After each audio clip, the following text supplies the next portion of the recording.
नमस्ते प्रणाम आप सबके। हम दिनेश प्रेमी और आज बहुत ही खुशी के बात ई बा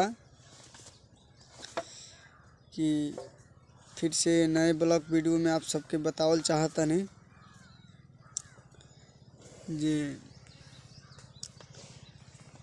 संवरिया म्यूजिक से हमारे को गाना रिलीज होता। हमारा आशा ना पूरा विश्वास पर वाला इनके प्यार दुलार मिली। गाना रिलीज से पहले हम सोचने हैं कि अपना ब्लॉग वाले चैनल पर वीडियो करके अपलोड कर दीजिए। मेरा भाई बंधु मेरा इंतज़ार करते होंगे, इंतज़ार में रहे। बहुत ही जल्द वो गाना रिलीज होने वाला है और बहुत ही मस्त मैटर है, बहुत ही अच्छा। उसको बहुत ही मेहनत से लिखे हैं सब।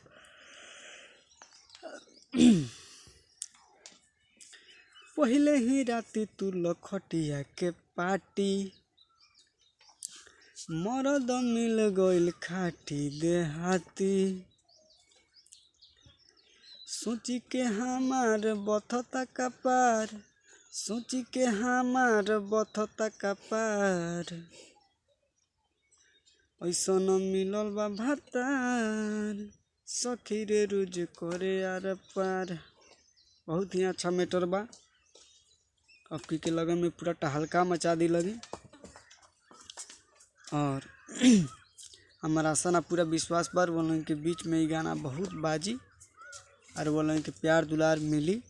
से ही प्यार दुलार देते रही जा। बहुत ही मस्त मैटर बा। ऐसन मिलल बा भातार, सखी रे रोज करे आर पार। बहुत ही मस्त मैटर बा। धन्यवाद। फिर से अगला वीडियो में चल के मिलते हैं। तब तक वीडियो पर बने रहिए, लाइक कीजिए, शेयर कीजिए, कमेंट कीजिए। हमारे वीडियो को ज़्यादा से ज़्यादा शेयर कीजिए। फिर अगला ब्लॉग वीडियो में मिलते हैं। धन्यवाद।